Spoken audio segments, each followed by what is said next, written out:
नमस्कार दोस्तों आज हम बात करेंगे ट्रेडमार्क सेटलमेंट एग्रीमेंट के बारे में। दोस्तों ट्रेडमार्क सेटलमेंट एग्रीमेंट क्या होता है, क्यों बनाना पड़ता है, ये क्यों जरूरी होता है, इसकी इंपॉर्टेंस क्या है, ये कैसे फाइल होगा, क्या प्रिपेयर होगा, क्या डॉक्यूमेंट लगेंगे, इसमें क्या लीगल पॉइंट्स आएंगे, मैं पूरा इस वीडियो के अंदर दोस्तों आपको कंप्लीट नॉलेज दूंगा ट्रेडमार्क सेटलमेंट एग्रीमेंट के बारे में। दोस्तों ट्रेडमार्क से रिलेटेड या एग्रीमेंट से रिलेटेड कैसा भी कोई भी क्वेश्चन हो, आप हमारी टीम से बात कर सकते हैं। मैं founder Pawan Mishra and associate law firm का एडवोकेट पवन मिश्रा, ट्रेडमार्क अटॉर्नी। दोस्तों मैं आपको पूरा कंप्लीट इसके बारे में डिटेल बताऊंगा।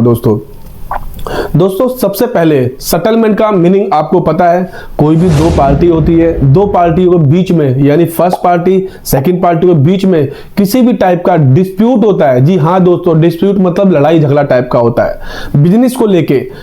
तो उसके लिए एक सेटलमेंट एग्रीमेंट बनता है दोस्तों, ठीक है ना। तो ये एग्रीमेंट कब और कैसे क्या प्रोसीजर होता है, जैसे अभी एक हमारे क्लाइंट का हमारे पास कॉल आया, एक स्टार्टअप फाउंडर थे वो कंपनी के, उन्होंने पूछा सर हमारे एक ट्रेडमार्क है, कोई कॉपी कर रहा है, वो हमने कोर्ट में केस भी डालना है। तो दोस्तों मैं आपको एक चीज बताऊं कि जब आप का कोई ट्रेडमार्क कॉपी कर रहा है, हम लोग क्या करते हैं, सबसे पहले उसको लीगल नोटिस भेजते हैं। देन अगर वो लीगल नोटिस का जवाब नहीं देता 15 दिन के अंदर या 7 दिन के अंदर, अलग अलग टर्म कंडीशन होती है नोटिसों के अंदर, तो उसके बाद अगर वो कोर्ट में नहीं आता या हमें जवाब नहीं देता है तो हम लोग कोर्ट में एप्लीकेशन फाइल करेंगे, कोर्ट के थ्रू उसमें सम्मन जाएंगे, सम्मन इश्यू वगैरह होंगे, देन नोटिस जाएगा उनको, फिर आप कोर्ट में अपीयर होना पड़ेगा दोस्तों। तो दोस्तों हमने कई केसों में देखा है, डिस्ट्रिक्ट कोर्ट हो गया, दिल्ली हाई कोर्ट हो गया, दिल्ली डिस्ट्रिक्ट कोर्ट हो गया या सुप्रीम कोर्ट हो गया, कई जगह हमने देखा है कि जो ट्रेडमार्क केसेस होते हैं तो मैक्सिमम स्टार्टिंग में जाके, क्योंकि स्टार्टिंग में आदमी क्या होता है, आदमी की इंटेंशन क्या होती है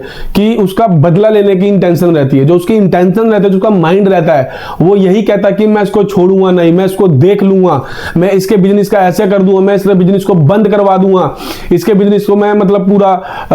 बंद करवा दूंगा, सील करवा दूंगा। बेसिकली कहने पर मतलब है दोस्तों, अल्टीमेटली उसकी बदले की जो भावना होती है, इंटेंशन होती है, वो कोई ऐसा काम कर जाता है जो इलीगल होता है, जो क्रिमिनल एक्टिविटी होती है, क्रिमिनल काम होता है, और उसमें वो फंस जाता है दोस्तों। इसीलिए कई कोर्टों की हमारी जजमेंट भी है दोस्तों, हाई कोर्ट की भी जजमेंट है, जब कोई कंफ्लिक्ट होता है, जब आपका जो ट्रेडमार्क है उसका कंफ्लिक्ट दो पार्टियों के बीच में होता है, तो कोर्ट के माध्यम से भी कि कोर्ट को जो केस होता है हमारा उसको मीडिएशन में ट्रांसफर कर दिया जाता है दोस्तों। मीडिएशन में ट्रांसफर होने का मतलब ये होता है कि वहां दोनों पार्टी बैठ के आपस में सेटलमेंट करती है, वो भी एक कोर्ट होती है, कोर्ट के अंदर कोर्ट के जज साहब के सामने वो एक एग्रीमेंट बनता है, सेटलमेंट एग्रीमेंट दोस्तों।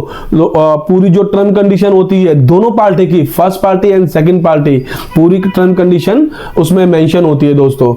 तो और वो देखा जाए तो एक तरीके से केस खत्म हो जाता है दोस्तों, क्योंकि अगर आप कोर्ट में जाएंगे दोस्तों, आप किसी भी पार्टी अगेंस्ट में केस करेंगे तो आपको भी पता है, कोई भी एडवोकेट हो तो वो उनको क्या होता है, एडवोकेट कोर्ट में क्या होता है, टाइमिंग होती है, टाइमिंग लगती है, बहुत समय लगता है कोर्ट के अंदर। जो केसेस होते हैं कोई 2 साल 5 साल 10 साल, कोई टाइम फ्रेम कंप्लीट नहीं होता, कि कोई टाइम ऐसा सिस्टम नहीं है कि इतने दिन में आपका केस कंप्लीट हो जाएगा दोस्तों। इसीलिए, और इसके अंदर पैसा कितना लगता है ये भी आपको पता है। देसी भाषा में जितना, देसी भाषा जो होती है इसमें जितने का ढोल नहीं उतने का मजीरा, हमारे देसी भाषा जो होती है दोस्तों इसके अंदर, तो जितने का आपका डिस्प्यूट ही नहीं है, 50,000 रुपए का डिस्प्यूट है, 5 लाख रुपए आपके एडवोकेट को दोगे। लेकिन कुछ लोग कहते हैं कि बदले की भावना है, मैं उसको बर्बाद करूंगा, वो देगा, लेकिन गलत चीज है दोस्तों। आप सेटलमेंट करो, आपका जो भी आप सामने जो फर्स्ट पार्टी सेकंड पार्टी है दोनों टेबल पे आओ, आप अपने एडवोकेट के माध्यम से सेटलमेंट करो दोस्तों। कोर्ट का भी यही है, कोर्ट भी यही चाहता है कि जितने भी कम से कम डिस्प्यूट कोर्ट के अंदर आए, क्योंकि दोस्तों ऑलरेडी कोर्ट में हाई कोर्ट हो, सुप्रीम कोर्ट हो, डिस्ट्रिक्ट कोर्ट हो, काम का इतना बर्डन होता है दोस्तों कि उनकी भी जो जजेस होती हैं उनको भी अकॉर्डिंग टू टाइम ही चलना पड़ता है दोस्तों, क्योंकि हर किसी का केस इंपॉर्टेंट होता है दोस्तों, और भी बहुत काम होते हैं जजेस के पास। तो वो चाहते हैं कि आपका जो केस पहले मीडिएशन में ट्रांसफर हो जाए और आपकी सेटलमेंट हो जाए दोस्तों। उसके बाद अगर सेटलमेंट नहीं होती है देन वो बात के जो कंप्लाइंस है, बात की जो कोर्ट की कार्रवाई है, कंप्लाइंस है कोर्ट के जो सिस्टम है कोर्ट का, वो उस हिसाब से केस आपका उसकी तारीख पे तारीख, डेट पे डेट पड़ेगी, देन एविडेंस होंगे, बयान होंगे आपके, देन उसके बाद जो भी पेनल्टी कोर्ट को लगानी होगी फर्स्ट पार्टी या सेकंड पार्टी पे वो लगाएगी। इसके अंदर जो भी प्लेंटिफ है, डिफेंडेंट है, उसमें देखा जाएगा। जो भी प्लेंटिफ रिलीफ के लिए एप्लीकेशन कोर्ट में लगाएगा और जो भी उसकी जो उसमें जो भी रिलीफ मांगा होगा, जो प्लेंटिव है उसने जो भी रिलीफ मांगा होगा, तो डिफेंडेंट से वो कोर्ट के द्वारा माध्यम से कवर किया जाएगा, चाहे उसका कंपनसेशन हो, चाहे उसका बिजनेस में लॉस हो, या पूरी जो भी चीजें उसके अंदर है दोस्तों।